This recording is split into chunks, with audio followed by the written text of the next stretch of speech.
दोस्तों नमस्कार, मैं राम सूरत यादव। पहली बार प्रधानमंत्री मोदी को चुनाव में इतना परेशान देखा जा रहा है और एक तरीके से कहीं कहीं तो प्रधानमंत्री मोदी जी अपनी भाषा का भी मर्यादा भूल जाते हैं। और आप देख रहे हैं किस तरीके से चुनाव एकदम नज़दीक आ चुका है। इस समय चुनाव प्रचार शुरू हो गया है और प्रधानमंत्री बड़ी बड़ी रैलियों को कर रहे हैं, लेकिन जिस तरीके से प्रधानमंत्री इस बार चुनाव में परेशान दिखाई दे रहे हैं उससे लग रहा है कहीं न कहीं प्रधानमंत्री इस बार जो है चुनाव को लेकर के बहुत ज़्यादा डरे हुए हैं। क्योंकि क्या प्रधानमंत्री की सरकार जा सकती है? प्रधानमंत्री तीसरी बार जो सपना देखे थे प्रधानमंत्री बनने का, लगता है उस पर ग्रहण लगता दिख रहा है। और हम आपको ये भी बता दें कि हमने इसके पहले भी कई वीडियो में ये बताया था कि प्रधानमंत्री मोदी को विपक्ष से कहीं ज़्यादा इस बार जो सुप्रीम कोर्ट से जो है डर लग रहा है। और आपने देखा भी है कि सुप्रीम कोर्ट से बार बार जो है फटकार सरकार को लग रही है और बार बार जो है झटके पे झटका जो है मोदी सरकार को लग रहा है। और अब आपको सबसे बड़ा जो झटका लगने जा रहा है वह ईवीएम को लेकर के है।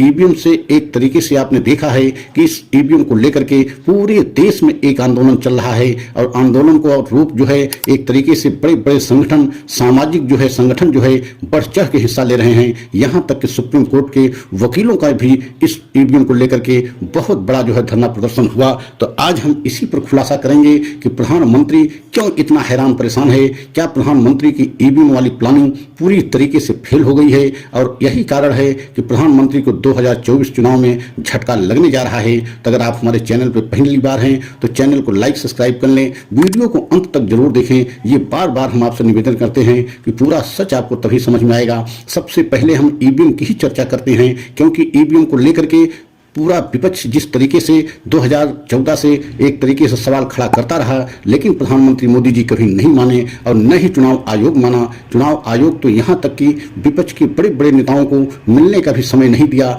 लेकिन अब जिस तरीके से सुप्रीम कोर्ट से झटके पे झटका मोदी सरकार को लग रहा है और बड़ी बड़ी एजेंसियां भी इस समय सुप्रीम कोर्ट के राडार पर हैं, वो चाहे ईडी हो, चाहे सीबीआई हो, चाहे चुनाव आयोग हो। क्योंकि पूरे विपक्ष की यही मांग थी कि अगर ईवीएम से चुनाव कराया भी जाए तो जो मशीन वीवीपैट की लगाई जाती है जिसमें 7 सेकंड के लिए पर्ची दिखाई देती है, वह पर्चियां मशीन में कट के गिर जाती हैं, वह सभी जो है पर्चियों की गणना कराई जाए। और ईवीएम में पड़ी वोट का जिस तरीके से गिनती होती है उससे वीवीपैट से निकली सभी पर्चियों की गणना कराई जाए और ईवीएम की वोटों से मिलान कराया जाए। और इस बात को सुप्रीम कोर्ट भी एक तरीके से मान लिया। तो आप समझ सकते हैं कि अगर वीवीपैट से निकलने वाली सभी पर्चियों की गणना कराई गई और ईवीएम में पड़ी वोट से जो है उसका मिलान कराया गया तो प्रधानमंत्री मोदी का जो ईवीएम प्लानिंग था या ईवीएम से जीतने की एक मंशा थी, चुनाव आयोग से मिली भगत जिस तरीके से विपक्ष ये आरोप हमेशा लगाता रहा कि ईवीएम के माध्यम से चुनाव आयोग की मिली भगत से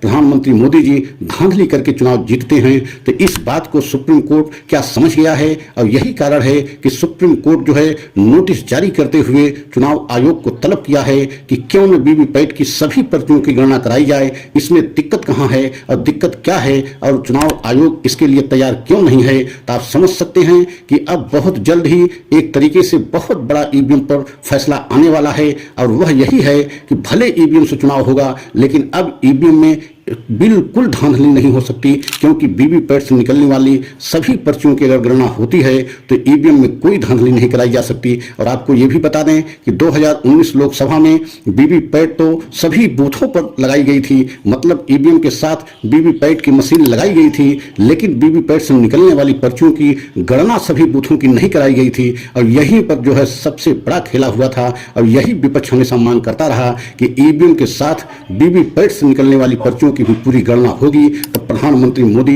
कहीं धांधली नहीं करा पाएंगे। और यही कारण है कि सुप्रीम कोर्ट ने इस बात को समझा और पूरे देश की जनता को एक तरीके से भरोसे में लेने के लिए, पूरे देश की जनता का भरोसा विश्वास बढ़ाने के लिए सुप्रीम कोर्ट ने बड़ा कदम उठाया कि अब जो है वीवीपैट्स की निकलने वाली सभी पर्चियों की गणना होगी। तो आप समझ सकते हैं कि इस समय प्रधानमंत्री बेहद हैरान परेशान है। अब पूरी बीजेपी में एक तरीके से भगदड़ मची है, क्योंकि आपने देखा है कि हर चुनाव से पहले पहले बीजेपी टारगेट जो है सेट कर देती है कि इस बार 400 का पार, मतलब ये नारा क्यों लगाया जाता है।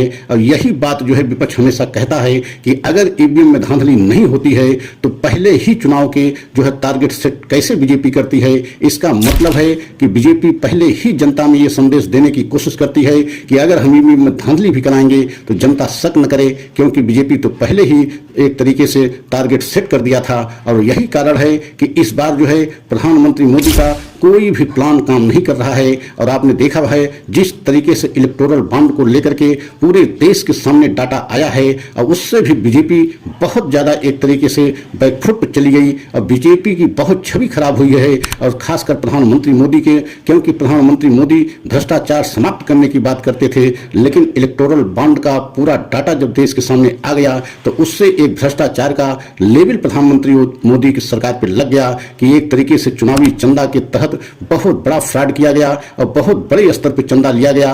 और यही कारण है कि पूरा देश आज सुप्रीम कोर्ट को सलाम कर रहा है, डीवाई चंद्रचूड़ को सलाम कर रहा है, सैल्यूट कर रहा है कि डीवाई चंद्रचूड़ के वजह से देश के सामने इलेक्टोरल बॉन्ड का पूरा सच आ गया है। और यही कारण है कि बीजेपी बेहद हैरान परेशान है, खासकर प्रधानमंत्री इस बार चुनाव में बहुत हैरान है। और अगर हमारा यह वीडियो अच्छा लगा हो तो लाइक सब्सक्राइब करें, कमेंट के द्वारा अपनी राय अवश्य दें। अगला वीडियो पुनः लेकर के आएंगे, तब तक के लिए जय हिंद, जय भारत।